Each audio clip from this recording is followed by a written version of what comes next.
Many of us have faced unlawful evictions. I know I have.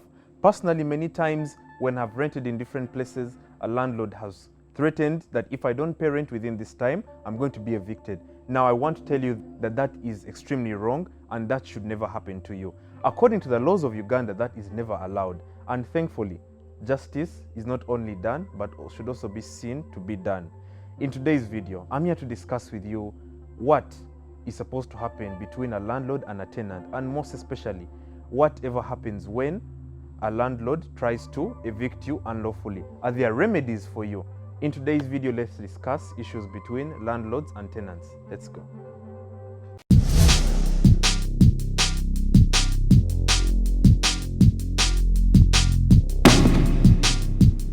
So in today's video, I'm basically discussing with you what a tenancy agreement is, but in especially, I'm going to discuss with you the bit of termination, because many people in Kampala and all over Uganda are facing this.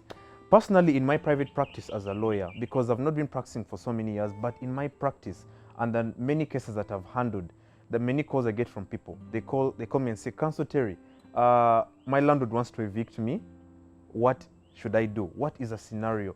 How can I be helped?" Recently, I was helping out a client of mine who was in Lira, and his situation was so bad. The landlord wanted to evict him without any prior notice and for no good reason. Now, I think I'm communicating to many people who are renting, either renting office spaces or renting houses, but especially people who are renting houses, because in many of these rental places, the landlords feel like they should be bigger than you.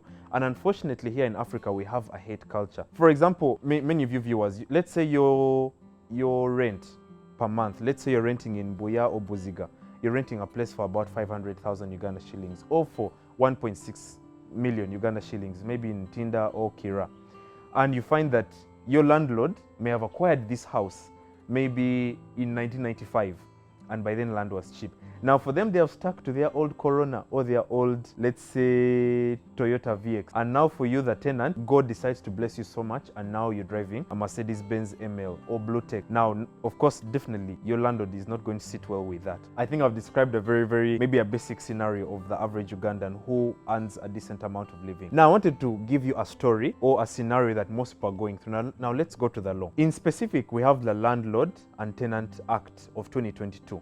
This was a bill that was being debated on for a very long time in the midst of Parliament or in the halls of Parliament. As we know, different bills that I've also handled on the channel. For those of you who might want to know what a bill is, I'm going to leave the link in the description below. However, when you look at the Landlord and Tenant Bill, in specific, Section 35 to around Section 45, it gives us what termination of an agreement is and how it should be conducted. Now, in relation to Section 3 of the Landlord and Tenant Act of 2022, it shows that an agreement is basically a contract. Now, I've also handled contracts on this channel. I will not go so deep into them, but contracts in Uganda are governed by the Contracts Act of Uganda 2010. And a contract can either be oral or written. Now, many of us who are renting may not have written agreements or written tenancy agreements with our landlords. We might have just gone and seen a nice house. You say, "Hey, I can bring my people here. I can bring my fiancé. I can bring my girlfriend. My parents will be happy for me that I've actually gone out and rented." Now, firstly, I want to state that that is wrong. Even if contracts, according to law, are oral or written, what you should really have is a contract which is written. Because when a contract is written, there is basic evidence that, you know what, in our tenancy agreement, if you ever go to court and your lawyer is persuading a judge to give you costs and damages for illegal eviction, your lawyer can state that, "My lord, according to the tenancy agreement that my client wrote with his landlord, it was stated that the landlord was supposed to give him 30 days notice. Now, here you are, you've spent two years in this person's premises, you've been renting, you've been paying rent on time, and you know things happen, you don't have money anymore to pay, or you're going to get money later on in a month, and they're harassing you to pay, then you just get a phone call that, you know what, in 3 days' time your rent is expiring. If you don't pay on this day, I'm going to evict you. And indeed they bring police and evict you. Then that is wrong. Now, in accordance with Section 35, it is stated that, Section 35 of the Landlord and Tenant Act, it is stated that a tenancy agreement should be terminated upon notice. So Section 35 and 36 state that your landlord should be able to give you notice. And also in your tenancy agreement, you should have stated that, you know what, you should be giving me, let's say 30 days notice. Now, according to the Landlord and Tenancy Act, the framers of the act in Parliament noticed that many people are in informal agreements with their landlords. So a landlord and tenant informal agreement, meaning you did not write it fully.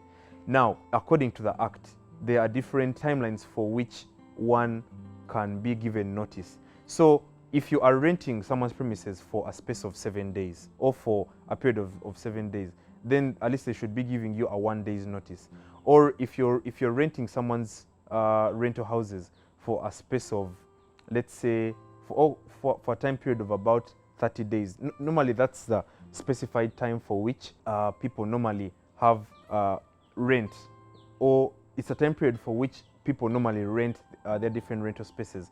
Then your landlord should be giving you at least a 30 days notice that, you know what, I'm no longer interested in you renting my premises because maybe you've been paying late, or you're bringing a lot of noise, you're antagonizing other tenants. So basically, a tenant has rights and a landlord has rights. I'll handle that in a different video, but I wanted to mainly talk about illegal or unlawful evictions. So if you're renting someone's place for a month or on a monthly basis, they should be giving notice the previous month that, you know what, please in 30 days, find your way, find another place to rent. I'm no longer interested in you being there. So that you give someone time, you give your former tenant time to be able to go and find a rental space elsewhere. Now, if you've also been, if you, according to your tenancy agreement, you pay annually. Let's say you pay once a year. Let's say your rent is 1.6 and you're rich enough, you can pay annually. Then your landlord is supposed to give you 60 days notice. So in accordance with the Landlord and Tenancy Act, if your landlord breaks that and then illegally evicts you, they just wake up one day and evict you, because most people are also not aware of the law, then you have a right to take them to court. Now, let's go to the part of unlawful evictions. According to Section 45 of the Landlord and Tenancy Act, you as a tenant, you actually have a right to go to court with your lawyer and actually seek redress. Now, redress is basically relief or solutions. You've been illegally evicted, the landlord didn't give you time on which to move and prepare to pay the balance of the rent. They just evicted you, they humiliated you in front of your family, especially us men, or even the women nowadays are also the heads of the home.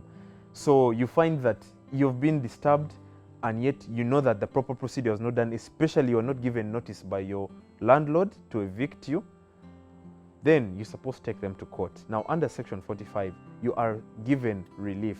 You can ask the judge through your lawyer or the magistrate, wherever your case will be handled, to be able to give you relief or redress. You can ask for any amount of money in relation to the damages and also in relation to how much they violated the Landlord and Tenancy Agreement of, the Landlord and Tenancy Act of 2022. So I basically wanted to give you that. You should know that as a tenant, you are not supposed to be bullied by a landlord. In my personal experience, when I was at the Law Development Center, I had a landlord who was really on my neck. Like every single time rent was due, even if like rent was due on the 30th of March, by 15th of March, she was already harassing me to pay rent. So I used to feel bad. Even as a lawyer, I felt like I could not take her on. But now that I'm fully empowered as an advocate, I feel like I should also give you the views of Simply Legal, and also international citizens, global citizens from the US, from Denmark, from UK, from South Africa. If you really want to rent in Uganda and you find that you're getting a very nosy landlord who is very money hungry and craves money all the time and wants you to pay on time, or harassing you, or wants to terminate you if you don't adhere to their demands and their bullying ways, then you can actually sue them under Section 45 of the Landlord and Tenancy Act of 2022. So thanks so much for listening to me, everyone. I remain yours truly, Terry Kahuma, and I love the fact that we are going higher and higher. Right now we're on 4,100 subscribers, or rather 4,010 subscribers, but I know very soon by end of this week we'll reach 4,100. Thanks so much for listening to me, everyone. For those who are new to the channel, hit the subscribe button, hit the notification bell, and please share these videos with everyone who could be interested in knowing legal knowledge, because this legal knowledge is as free and simple for you to understand. Until then, I remain yours truly, Terry Kahuma, and I'll see you next time. Bye.